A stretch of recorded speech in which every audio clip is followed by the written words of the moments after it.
لو عايز تتحنط تعالى وانا حنطك بس نتفق. دي الإجابة اللي رد بيها الدكتور زاهي حواس على عمرو أديب لما عمرو سأله وقال له هل فعلا إن التحنيط سر من أسرار الفراعنة؟ وأضاف الدكتور زاهي وقال إن التحنيط ما بقاش سر ولا حاجة، وإننا عارفين طريقة التحنيط خطوة بخطوة.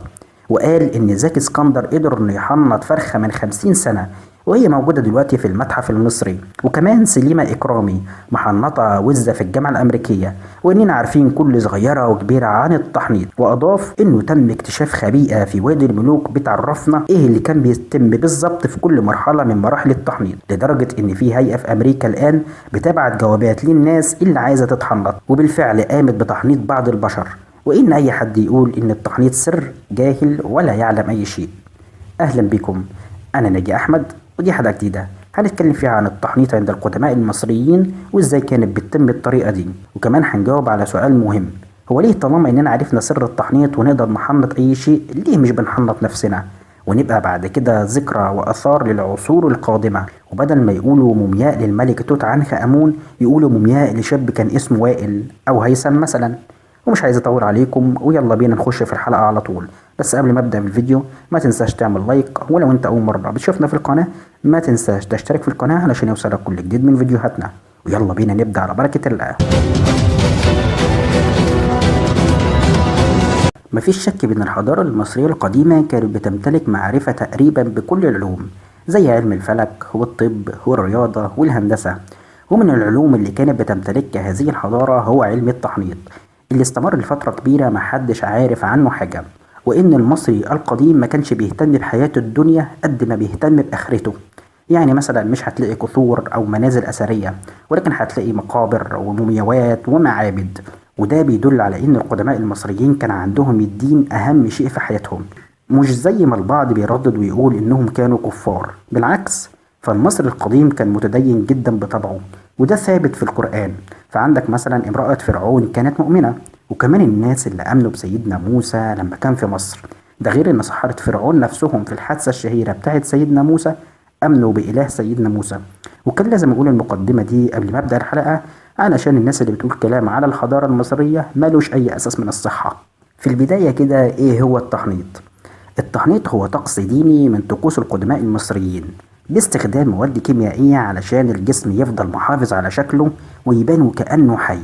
وده راجع لاعتقاد القدماء المصريين بأن الروح سوف تعود مرة أخرى في العالم الآخر إلى جسد الميت، وإن الموت ما هو إلا مرحلة وبعدها سيقوم الإنسان إلى الخلود الأبدي الذي لا موت فيه. لدرجة إنهم عند دفن موتاهم كانوا بيحطوا كل متعلقاته معاه، وده علشان طبعا اعتقادهم بأن الشخص لما يرجع للحياة مرة تانية يلاقي كل أغراضه ويقدر يستخدمها. والحقيقة إن التحنيط معروف من قديم الزمان، ومن فترة بسيطة بس كان بيعتقد بأن التحنيط بدأ مع بداية عصر الأسرات. ولكن الحقيقة إن في بعض الأبحاث اللي اتعملت على مومياء موجودة في إيطاليا بتقول إن التحنيط كان معروف من قبل زمن الأسرات، وبالتحديد من 3500 سنة قبل الميلاد. ولو هنتكلم عن التحنيط فالتحنيط ليس له طريقة معينة ثابتة، ولكنها كانت بتتطور مع مرور الزمن. ده غير إنها بتختلف من شخص لآخر على حسب مكانته في المجتمع المصري. يعني مثلا طريقة تحنيط الملوك كانت بتختلف عن طريقة تحنيط عامة الشعب، وده راجع لطريقة الكاهن اللي كان بيقوم بعملية التحنيط. والمدة اللي كان بيتم فيها التحنيط هي 70 يوم، وبتمر بمراحل، وكل مرحلة من المراحل بتختلف عن التانية. وكانت بتبدأ أول ما الشخص بيموت وبينقلوه لورشة التحنيط، وده مكان مخصص للتحنيط، وبيتم وضع الميت على شيء أشبه بالترابيزة، وبيفتحوا فتحة من الجنب الشمال من البطن علشان يخرجوا الرئتين والكلى والكبد والمعدة والأمعاء، ووضعها في أواني وحفظها جيدا لأن هذه الأعضاء هي سهلة التعفن. علشان كده كان بيتم نزعها من الجسد المتوفى، وكانوا بيسيبوا القلب مكانه من غير ما يشيلوه. وده لاعتقادهم بأن القلب هو مصدر الإحساس والشعور، وإن الشخص هيحتاجه بعد ما يعود من الموت مرة تانية. وبعد ما بيخرجوا كل الأعضاء دي بيملوا تجويف البطن والصدر بمحلول النيوترون ولفائف الكتان المشبعة بالراتنج والعطور، وهي مواد لا يمكن أن تكون وسطا للتعفن والتحلل بالبكتيريا. بعد كده بيقوموا باستخراج المخ باستخدام أدوات معينة، وبيفتحوا بيها فتحة من الأنف أو الراس، وبعدين بيسحبوا المخ بخطاف شبه الصنارة عن طريق الفتحة دي. وفي بعض المومياوات كانوا بيسيبوا المخ، ولكن كل ده هو إنهم بيستخرجوا كل الأعضاء الرخوة اللي بتتعفن بالبكتيريا.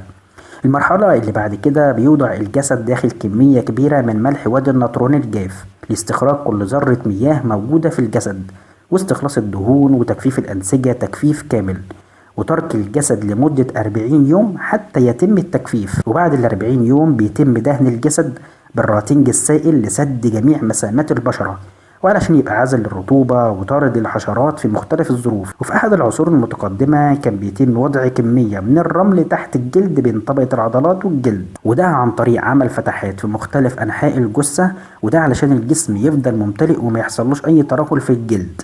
نيجي بقى للعين والأنف والفم، وهنا كان بيتم إغلاقهم بشمع العسل ووضع كميات من البصل داخل العين، وبعدها بيقوموا بتلوين الشفايف والخدود بمستحضرات التجميل لو كانت المتوفى أنثى، وده علشان تفضل محتفظة بجمالها لأكبر فترة ممكنة من الزمن.